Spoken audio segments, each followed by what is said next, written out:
거대한 나일강이 선사한 찬란한 축복. 세계에서 가장 오래된 문명 중 하나인 고대 이집트 역사. 불가능에 가까운 고대의 건축물, 최초의 댐. 거대한 도시와 신전에 이르는 이 위대한 문명은 약 8,000년 전 나일강에서부터 시작됩니다. 이집트 전체를 남북으로 가로지르는 나일강은 매년 여름, 시계처럼 정확한 시기에 홍수와 범람이 일어났습니다. 수천 년 동안 비옥한 강가에 농사를 짓는 루틴이 계속되니 이집트는 고대 지중해 일대에서 가장 부유한 식량원이 됩니다. 게다가 서쪽의 광대한 사막과 북쪽과 동쪽의 바다로 둘러싸인 안정적인 환경 속에서 고대 이집트인들은 낙관적인 세계관을 가지고 소박하고 평화로운 삶을 살았습니다. 많은 시족 집단이 유럽 대륙을 떠돌고 있을 때 나일강 하류에서는 이미 문명이 시작되고 있었습니다. 기원전 4000년경 이집트에는 남쪽의 상이집트와 북쪽의 하이집트라는 두 개의 왕국이 생겨나는데요. 앞으로 펼쳐질 이집트 역사의 흥망성쇠는 나일강의 컨디션에 따라 좌지우지됩니다. 기원전 3100년 메네스가 이집트를 통일하면서 본격적인 이집트 왕조가 시작됩니다. 이집트의 통일 왕조는 고왕국, 중왕국, 신왕국 시대로 나뉘는데요. 고왕국 시대는 제3왕조 파라오부터 시작된 이집트 최초의 융성기로 피라미드 시대라고도 불립니다. 세계 7대 불가사의 중 하나인 피라미드는 고대 이집트의 가장 대표적인 왕의 무덤이지만 그렇다고 모든 무덤이나 모든 왕묘가 피라미드였던 것은 아닙니다. 결론부터 말하자면 피라미드는 고대 이집트 역사 속에서 특정 시기에만 왕의 무덤으로 사용되었고 12왕조 시대 이후엔 피라미드가 더 이상 왕묘로 사용되지 않았습니다. 파라오라고 불리던 고대 이집트의 왕은 이집트의 통치자를 넘어 신이었기 때문에 절대적인 권력을 누렸는데요. 최초의 피라미드는 고왕국 3왕조 시대 파라오인 조세르의 것으로 파라오의 위엄을 효과적으로 표현하기 위해서 왕의 재상인 이모텝이 6층짜리 피라미드를 세웁니다. 이것이 우리가 아는 피라미드의 초기 형태입니다. 기원전 2600년경 고왕국 제4왕조를 시작한 스네프루 시대에는 계단식 피라미드가 아니라 굴절 피라미드를 건설하는데요. 이 굴절 피라미드로 공학적 경험을 쌓은 건축가들은 더 온전한 형태를 가진 붉은 피라미드를 완성해냅니다. 스네프루 이후에 이집트 사회가 안정되고 국력도 강해지니 후대 왕들은 피라미드를 더 높고 크게 짓기 시작했는데요. 쿠프 왕과 카프레 왕, 멘카우레 왕은 셋 다 기자 지역에 거대한 피라미드를 짓습니다. 이 피라미드 단지는 가히 걸작으로 평가됩니다. 평균 2.5톤의 돌 230만 개를 쌓아 올린 쿠프왕 피라미드는 명실상부한 세계 최대의 석조 건물인데요. 현대와 같은 중장비도 없던 시대에 거대한 피라미드를 정밀하게 건축한 방식에 대해서는 아직도 불가사의로 남아있습니다. 이 기자지역 카프레 왕의 피라미드 앞에는 사람의 머리에 사자의 몸을 가진 거대한 스핑크스가 엎드려 있는데요. 원래 있던 바위산을 통째로 조각해서 만든 후로 오랜 세월 피라미드 옆을 수호하게 됩니다. 고대의 많은 파라오는 이 스핑크스를 따라서 건설했는데 나중에 신왕조 시대에는 신전 입구로 가는 길 양쪽에 스핑크스를 여러 개 세우는 게 유행하기도 합니다. 미국 보스턴 대학교 지질학자인 로버트는 스핑크스가 기원전 1만 년 전에 만들었다는 가설을 지지하기도 합니다. 고왕국 제5왕조에 들어서면서 피라미드 건축은 점점 쇠퇴하는데요. 이제 이집트인들은 태양신을 위한 신전을 짓는 일에 더 열중합니다. 제6왕조의 파라오는 이전 파라오들이 이뤄놓은 번영에 안주하려고 했고 이렇게 국력이 약해지니 왕권도 약해지고 귀족들이 권력 다툼을 시작합니다. 거기에 갑작스러운 가뭄으로 나일강에 기근이 닥치면서 500여 년 동안 계속되던 고왕국 시대가 막을 내리게 됩니다. 고왕국, 중왕국, 신왕국 시대 사이에는 혼란스러운 중간기들이 끼어 있는데요. 제1중간기에는 극심한 가뭄과 기근 속에서 암흑시대가 펼쳐집니다. 나일강은 마치 거대한 사막처럼 변했고 상이집트에선 심지어 사람이 사람을 먹는 처참한 상황까지 벌어집니다. 죽음보다 못한 삶이 지속되면서 민중은 폭동을 일으켰고 혼란한 중앙정부에선 수십 명의 파라오가 난립하게 됩니다. 제1중간기의 혼란이 수습되는 것은 제11왕조 시기였는데요. 멘투호테프 2세가 통일에 성공한 이유를 중왕국 시대라고 합니다. 그는 기존 수도였던 멤피스보다 상류에 위치한 테베를 새 수도로 삼고 이집트를 통치하는데요. 이 안정기는 오래가지 않았습니다. 기원전 1674년 청동 무기와 불의 전차와 같은 우수한 군사기술로 무장한 힉소스인들이 이집트를 정복하는데요. 이들은 스스로를 위대한 파라오라고 불렀습니다. 제13왕조와 제14왕조를 차례로 평정한 힉소스인이 제15왕조를 시작하는데요. 힉소스인 왕들이 100년 정도 존속한 이 시기를 제2중간기라고 합니다. 그들이 사용한 전차와 강력한 화살, 갑옷과 금속 투구 등은 이집트인들이 후에 정복전쟁을 떠날 때 중요한 역할을 합니다. 이들은 혁명에 가까운 군사기술을 도입한 반면 야만적인 통치로 이집트 내에 큰 충돌을 일으키게 됩니다. 결국 제17왕조의 왕이 힉소스 군대를 무찌르고 제18왕조의 아흐모세 1세가 힉소스인들을 완전히 몰아냅니다. 이로써 기원전 1567년 고대 이집트 역사상 최고의 전성기인 신왕국 시대가 시작됩니다. 이 시기 오랜 기간의 시행착오 끝에 미라 제작 수준이 높아집니다. 만물에 영혼이 있다고 믿은 이집트인들은 죽은 자의 영혼이 돌아와서 부활할 수 있도록 육체를 정성스럽게 보존했습니다. 거의 5000년 역사에 달하는 미라 제작은 고대 이집트에서 가장 독특한 전통이자 인류의 유산입니다. 신왕국 시대의 왕들은 거의 다 영토 확장에 힘을 쏟았는데요. 이집트인들은 힉소스인들에게 침략당한 치욕을 잊지 못했습니다. 그래서 서아시아로 정복전쟁을 떠나는 일은 그들에 대한 일종의 복수이자 이집트의 명예회복을 뜻했습니다. 투트모세 1세는 누비아인과의 전쟁에서 승리하고 아시아를 원정하면서 널리 이름을 떨치는데요. 이로써 이집트인들은 자존심을 회복했고 이집트 역사상 최고의 전성기를 맞이하게 됩니다. 신왕국의 파라오 중에서 땅을 가장 많이 넓힌 사람은 신왕국 시대의 유일한 여왕인 하트셉수트인데요. 이집트의 전성기를 이끈 하트셉수트는 군사적 힘이 아닌 무역을 통해서 이집트를 확장해 갔습니다. 광범위한 무역으로 시야가 넓어진 이집트인들은 바깥 세계를 더 자세히 이해하게 됐고 모두들 풍족하게 살아갑니다. 하지만 전쟁에 관심이 없는 하트셉수트의 불만을 품은 반대파가 반란을 일으켰고 결국 투트모세 3세가 왕위에 오릅니다. 제18왕조의 왕들은 대부분 훌륭한 전사였는데요. 그 중에서도 가장 뛰어난 전사는 투트모세 3세였습니다. 그는 유럽과 아시아 대륙에 걸친 거대 제국을 건설합니다. 이집트 전성기에 신과 왕이 누렸던 권력의 크기는 거대한 신전을 통해서 확인할 수 있는데요. 특히 현재까지 남아있는 가장 오래되고 가장 거대한 신전은 카르나크 신전으로 천수백 년에 걸쳐 증축을 거듭합니다. 한편 이집트의 거의 모든 왕이 숭배하던 신은 아몬 신이었는데요. 아메노테프 4세는 정치와 종교 면에서 과감한 개혁을 시행합니다. 아몬 신을 버리고 아톤을 숭배하기로 한 아메노테프 4세는 이름도 아크나톤으로 바꾸고 수도도 아마느라로 옮기는데요. 아톤 숭배는 점점 아크나톤 개인 숭배로 나아갑니다. 이런 개혁으로 종교 세력을 눌러서 왕권을 강화하려고 했지만 정치계와 종교계의 큰 저항에 부딪히게 됩니다. 결국 아크나톤이 사망하면서 종교개혁은 실패했지만 이런 유일신교는 후에 모세에게 영향을 준 것으로 보기도 합니다. 기원전 1351년 아크나톤의 뒤를 이어 왕이 된 투탕카멘은 다시 아몬을 이집트 최고의 신으로 삼았습니다. 그는 유명세에 비해 큰 업적을 세우지는 못했는데요. 약 10년 정도 통치하다가 18살의 어린 나이로 죽었습니다. 소년왕 투탕카멘이 이집트 파라오 중 가장 유명한 이유는 1922년 영국인들에게 온전한 무덤이 발견됐기 때문인데요. 그의 무덤 속에는 손타지 않은 수많은 보물이 보존돼 있었고 미라가 된 투탕카멘의 얼굴은 황금 가면으로 가려져 있었습니다.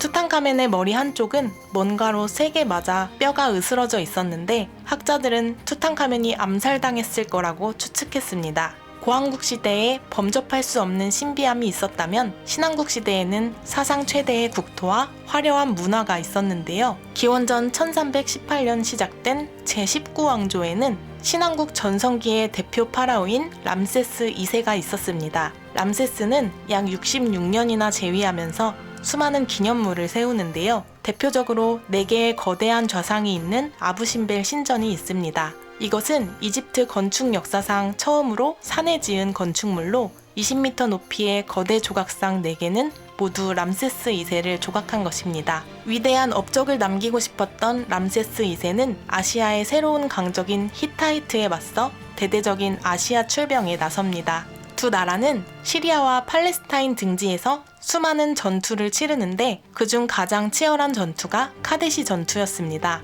16년간 전쟁을 계속하던 두 나라는 결국 평화조약을 맺는데요. 이것은 인류 역사상 최초의 평화조약이 되었습니다. 고대 이집트는 힉소스, 바다민족, 히타이트, 페르시아, 마케도니아, 로마의 침략을 받았는데요. 그중 바다민족의 침략은 아주 오래전부터 이어지고 있었고 제19왕조 시대에는 그들의 세력이 꽤나 커져 있었습니다. 제19왕조가 왕위 계승 문제로 붕괴하고 제20왕조가 들어서니 리비아와 바다민족은 호시탐탐 이집트를 침략하는데요. 다양한 전략으로 침입자들을 물리치긴 했지만 이 싸움으로 이집트는 비용과 인력을 너무 많이 낭비했습니다. 제20왕조 후기 왕권은 전쟁 후유증으로 비실되고 있었고 정복 지역들은 이 틈을 타서 하나둘 독립을 선언합니다. 신왕국 시대는 고대 이집트의 가장 빛나는 시대였습니다. 끝나지 않을 것 같던 화려한 시절은 점차 무너져갔고 500년의 번영을 누리던 신왕국 시대는 역사의 무대 뒤로 사라집니다. 거의 4세기 동안 외국인의 지배를 받던 혼란의 시기가 끝나고 이제 이집트는 후기 왕조 시대로 진입합니다. 아시리아의 도움으로 독립에 성공한 제26왕조는 침체된 이집트를 발전시키기 위해 끝없이 노력합니다. 이때 지중해와 홍해를 잇는 운하 건설을 최초로 시도해서 후대 사람들이 수에즈 운하를 만드는데 기초를 다집니다. 이제 이집트 제30왕조까지 쭉쭉 내려가 봅니다. 기원전 525년 이집트 역사에서 가장 강력한 적군인 페르시아가 이집트를 침략하고 이집트를 페르시아 제국의 도시로 선포합니다. 페르시아 제국의 캄비세스 2세가 이집트의 신앙을 멸시했던 반면에 페르시아의 또 다른 왕인 다리우스 1세는 이집트의 신들을 존중해줍니다. 다리우스 1세는 이집트를 더 효과적으로 통치하기 위해서 운하 작업을 다시 시작하는데요. 84km에 달하는 운하가 완공되기까지 혹독한 노동에 시달린 이집트인 12만 명이 죽어나갑니다. 페르시아의 가혹한 통치에 지친 이집트인들은 끝없이 독립을 위해 투쟁했는데요. 저항에 실패하자 이젠 차라리 다른 나라가 페르시아를 무너뜨려 주길 바랍니다. 마침내 마케도니아의 알렉산드로스 대왕이 나타나 페르시아를 무찌르면서 이집트는 드디어 페르시아의 통치에서 벗어납니다. 기원전 332년 마케도니아의 왕 알렉산드로스는 페르시아를 멸망시키고 이집트를 해방해 주는데요. 이집트인들은 알렉산드로스를 열렬히 환영하고 대접해줍니다. 알렉산드로스는 이집트의 종교와 전통을 존중해 주었고 이집트인들은 기쁜 마음으로 그를 왕으로 섬겼습니다. 알렉산드로스는 이집트를 포함한 제국 전역에 헬레니즘 시대를 열어갑니다. 헬레니즘 시대란 고대 시대에서 그리스 문화의 영향력이 절정에 달한 시기를 뜻합니다. 이집트의 문화는 점차 개조되었고 이 시기 지중해에 자리한 알렉산드리아는 수백 년간 지중해의 중심지가 됩니다. 알렉산드로스가 죽고 그의 최측근이던 프톨레마이오스 1세가 이집트를 통치하면서 프톨레마이오스 왕조가 시작되는데요. 프톨레마이오스 왕조는 이집트와 그리스의 문화를 결합해 발전시켰고 이집트의 전통도 존중해주면서 300년이나 통치를 지속합니다. 기원전 288년 수도 알렉산드리아에 세워진 알렉산드리아 도서관부터 세계 7대 불가사의로 꼽히는 100여 미터 높이의 파로스 등대까지 세워지니 이집트는 당대 최고의 선진 문명을 이룩하게 됩니다. 하지만 통치 말기에 이르러 왕실 내부에 정변이 일어나고 부정부패가 심해지자 이집트인들이 수차례 폭동을 일으키는데요. 이에 프톨레마이오스 왕조는 동맹국 로마에 의존하게 됩니다. 프톨레마이오스 왕조의 마지막 왕이었던 클레오파트라 7세는 권력을 위해서 로마의 영웅 카이사르를 사로잡았고 그가 죽은 후에는 안토니우스와 사랑에 빠져 자신의 왕위와 이집트의 독립을 다시 지켜내는데요. 안토니우스가 옥타비아누스의 공격에 무너지자 극도로 절망한 클레오파트라가 죽음을 택하니 이제 이집트에서는 파라오의 명맥이 완전히 끊기게 되었고 이집트는 로마의 속주로 전락합니다. 이집트는 로마의 속주로서 제국에 밀과 파피루스 등을 끝없이 공급했고 기독교가 로마 제국의 국교가 되면서부터 이집트에도 기독교가 융성합니다. 반노예 상태로 살아가던 이집트인들은 끝없이 폭동을 일으켰는데요. 로마가 이집트를 동화시키는 데 실패한 결정적인 이유는 프톨레마이오스 왕조처럼 이집트의 신들을 존중하지 않은 것이었습니다. 시간이 흘러 로마 제국이 쇠락해갔고 641년 이슬람 제국이 이집트를 정복합니다. 이로 인해 이집트는 큰 변화를 맞이하는데요. 전통 문화의 로마, 그리스, 기독교, 이슬람 문화까지 뒤섞이면서 현재 이집트 문화의 뿌리를 다지게 됩니다. 이슬람 제국은 이집트의 종교에 딱히 간섭하지 않았기 때문에 이집트인들도 이슬람 제국에 딱히 반감을 느끼지 않았습니다. 이집트를 지배한 아무르는 아름다운 수도인 알렉산드리아의 매력에 푹 빠져 있었지만 나일강이 범람할 때마다 이슬람 제국으로 가는 길이 두절되니 결국 멤피스 근교에다가 푸스타트라는 신도시를 세우게 됩니다. 푸스타트는 행정 수도 겸 상업 중심지로서 이후 3세기 동안 이집트의 수도 역할을 담당합니다. 시간이 흘러 이집트는 이슬람 제국의 우마이야 왕조와 아바스 왕조 시대를 거치게 됩니다. 아랍인들은 오랜 기간에 걸쳐 이집트에 정착하는데요. 이집트의 기독교 신자였던 콥트 교도들은 아랍인과 경쟁해서 지배계층에 오르기 위해 아랍어를 배우고 기존 종교를 버려 이슬람으로 개종하기 시작합니다. 이렇게 되니 아랍어와 이슬람은 이집트인 다수의 언어와 종교로 자리 잡게 됩니다. 이집트에 극심한 기근이 들어 군사력이 약해지자 튀니지에 세워진 파티마 왕조가 이집트를 차지합니다. 파티마 왕조는 자신들과 같은 알리의 후손만이 이슬람의 지도자인 칼리파가 될 수 있다고 주장합니다. 파티마 왕조는 독자적인 칼리파 제도를 운영하면서 이집트를 넘어 시리아와 시칠리아까지 정복해 나갔고 결국 중동은 서부의 파티마 왕조와 동부의 아바스 왕조로 양분됩니다. 969년 파티마 왕조는 이집트를 새 중심지로 삼고 요새 도시 카이로를 세워 수도로 삼습니다. 카이로가 점차 대도시로 발전하면서 이때 세계에서 가장 오래된 대학 중 하나인 알-아즈하르가 세워집니다. 번영을 누리던 파티마 왕조는 십자군 전쟁에서 받은 타격으로 쇠락하다가 살라딘에 의해 멸망합니다. 1169년 살라딘은 아이유브 왕조를 열고 카이로를 수도로 정하는데요. 십자군 전쟁에서 크게 활약한 맘루크 군사들이 맘루크 왕조를 세워 아이유브 왕권을 정복합니다.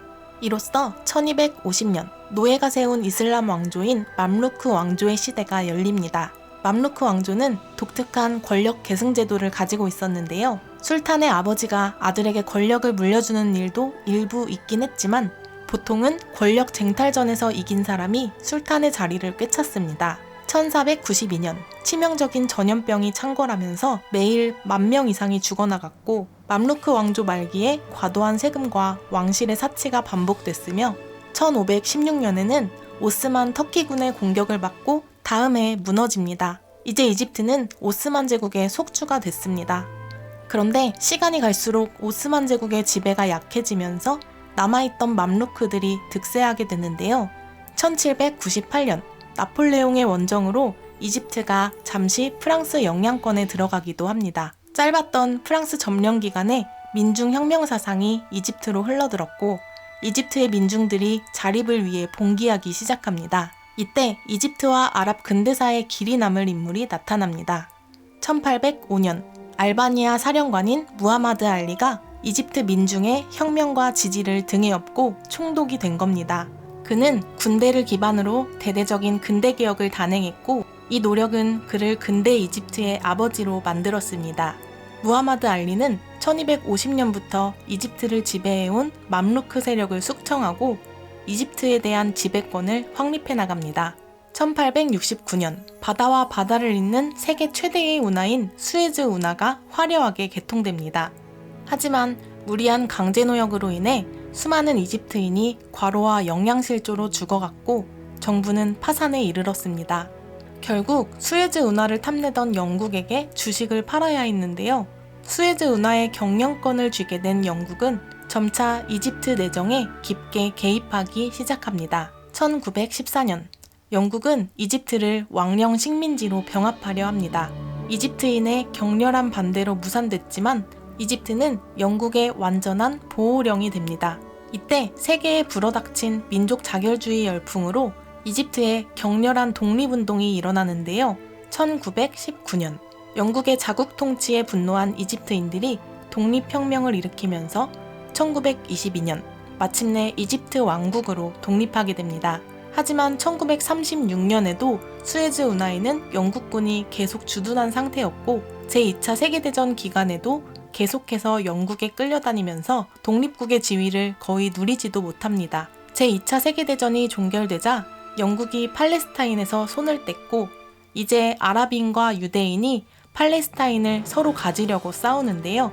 이스라엘의 독립선언에 반발한 시리아, 레바논, 이라크, 이집트, 요르단이 아랍연합군을 결성하여 공격을 개시하니 이른바 제1차 중동전쟁이 발발합니다. 보잘것없는 전력의 이스라엘군과 영국식 교육을 받은 아랍 5개군 정규군의 싸움. 언뜻 봐도 게임이 안 될 것 같지만 반전이 일어납니다. 이스라엘군은 절박감이라는 최종 병기로 결국 두 도시를 지켜냈고 아랍연합군이 서로 간의 불신으로 분열되면서 결국 패배합니다.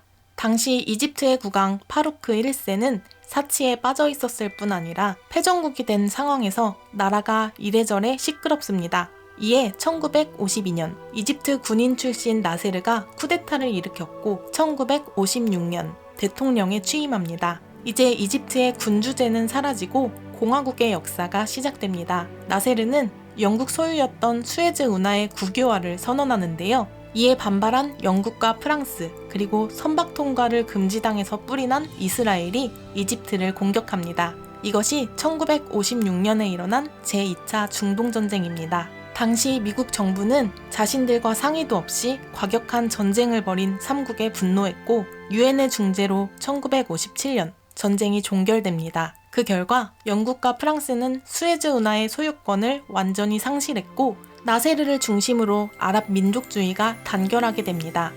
1958년 이집트와 시리아가 한 나라로 합쳐 아랍연합공화국이 되는데요. 서로 다른 국가의 통합 운영으로 문제점이 발생했고 1961년 시리아의 독립선언으로 나라가 다시 분리됩니다. 이후 1967년 이스라엘이 이집트, 요르단, 시리아에 선제 공격을 감행한 뒤 단 6일 만에 대승을 거두는데요. 이것이 6일 전쟁이라 불리는 제3차 중동전쟁입니다. 1971년 나세르에 이어 안와르 사다트가 대통령이 됩니다. 사다트는 잃어버린 수에즈 운하 동쪽 시나이 반도를 되찾기 위해 이를 갈고 복수를 계획하는데요. 이 4차 중동전쟁 이후 중동의 석유 수출국 기구인 오펙 국가들이 석유 수출을 줄이고 원유 가격을 인상하면서 전 세계적인 오일 쇼크를 일으키게 됩니다. 1981년 사다트는 이슬람 과격파에 의해 암살을 당하고 부통령이던 무바라크가 대통령이 되어 철권을 휘두릅니다. 2011년 아랍의 봄 민주화 시위로 무바라크가 축출되고 민주주의로 세워진 무함마드 무르시가 이집트 대통령에 당선됩니다. 하지만 세속주의 세력과 이슬람주의 세력이 계속 대립하는데요. 결국 집권 1년 만에 대규모 반정부 시위가 일어나면서 이슬람주의 무르시 정권이 축출됩니다. 2014년 세속주의 세력의 지지를 등에 업은 LCC가 대통령에 당선된 이후 2020년 현재까지 이집트를 이끌고 있습니다. 궁금한 주제가 있으시면 언제든 댓글로 신청해 주시기 바랍니다. 구독과 댓글은 영상 제작에 큰 힘이 됩니다. 감사합니다.